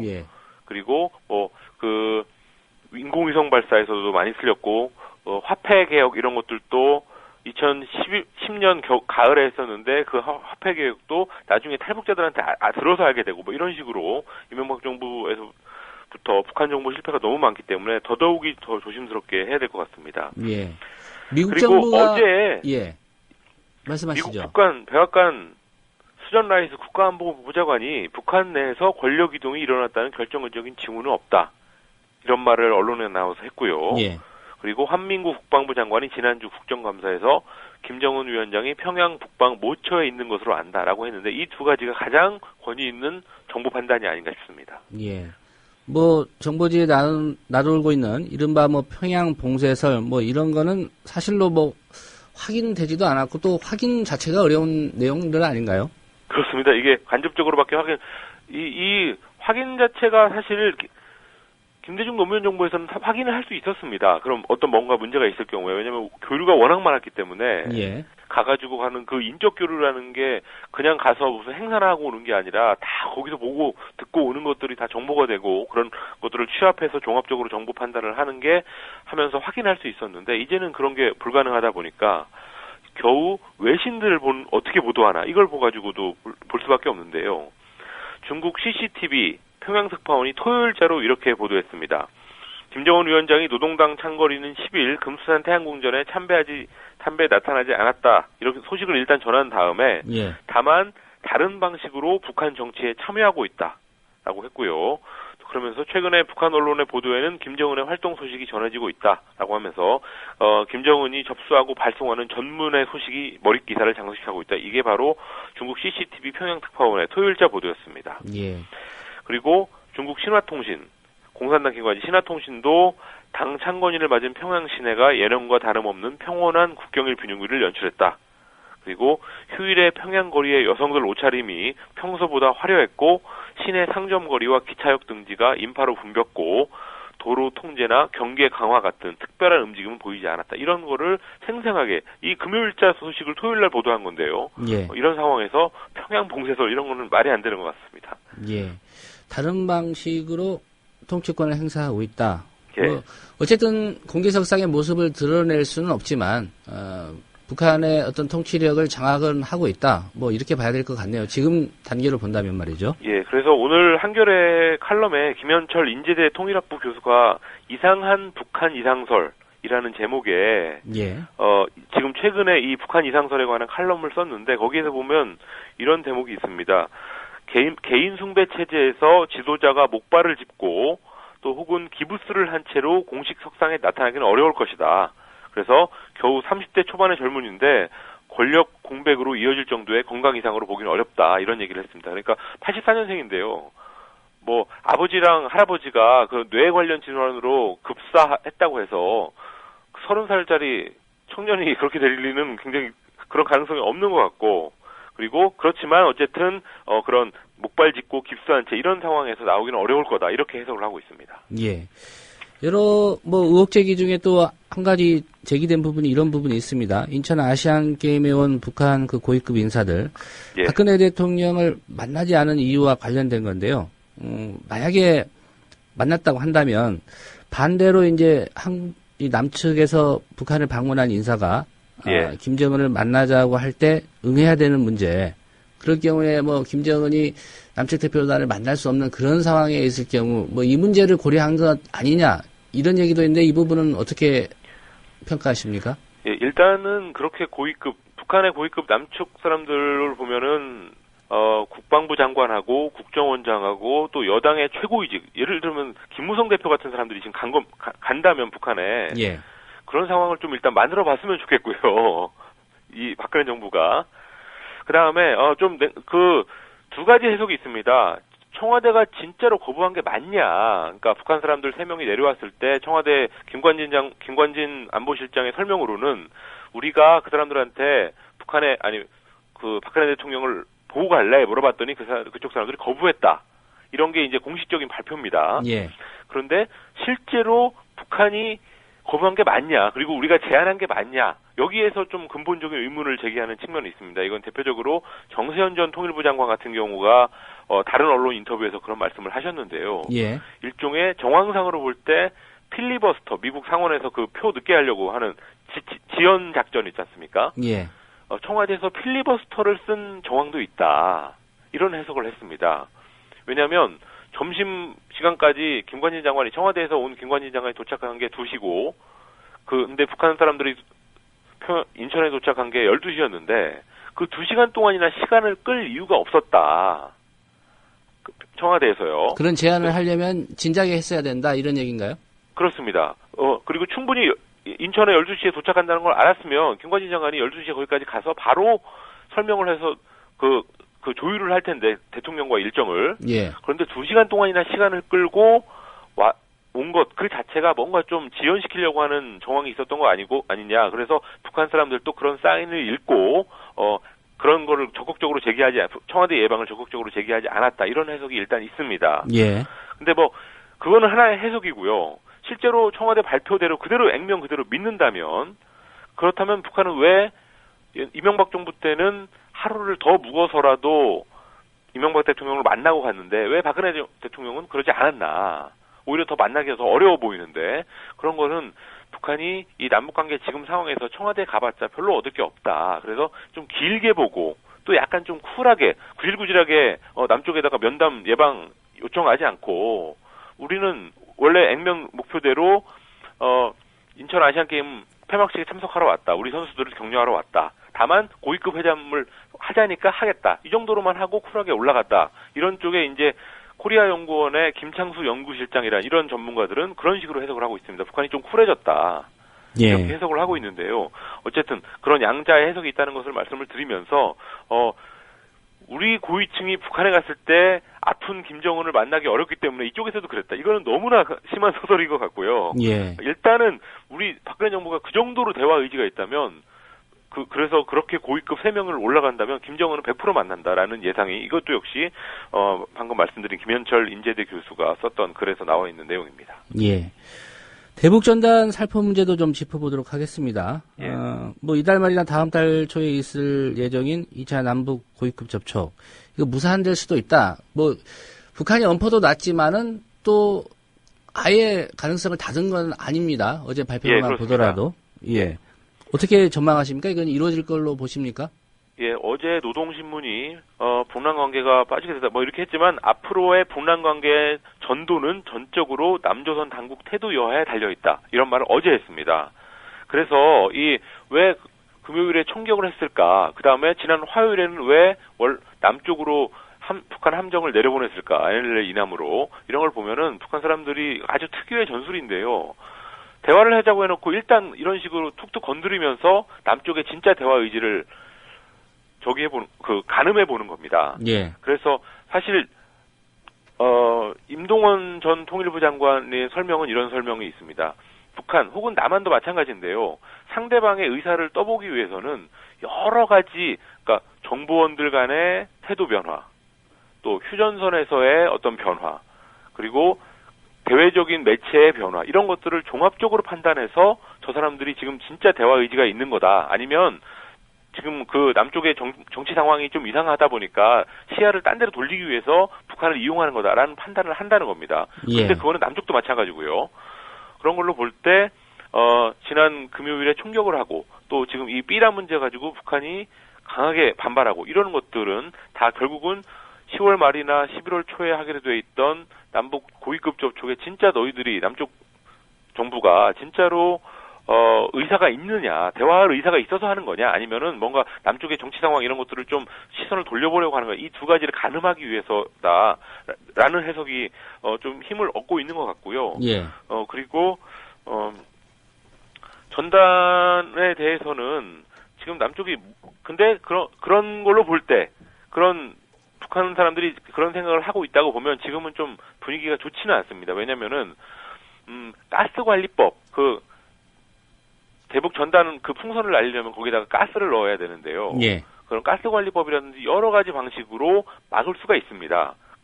전단 날리는 거를. 그리고 실제로 이명박 정부가 2012년 10월에 전단 살포를 불허하겠다라고 하면서 임진각, 진입로 두 곳을 전면적으로 통제한 적이 있고 또 박근혜 대통령 취임식 전후로 해서도 한번 그런 적이 있었습니다. 그래서 의지만 있다면 충분히 전단 살포하지 마라라고 할 수 있는데 그거를 지금 하지 않고 있는 것, 이런 걸로 볼 때 북한에서 볼 때는 저거는 지금 대화 의사가 명백하지 않다, 뚜렷하지 않다라고 읽을 수 있는 그런 징후가 있는 것 같습니다. 그래서 한 가지 좀 연결해서 여쭤보겠습니다.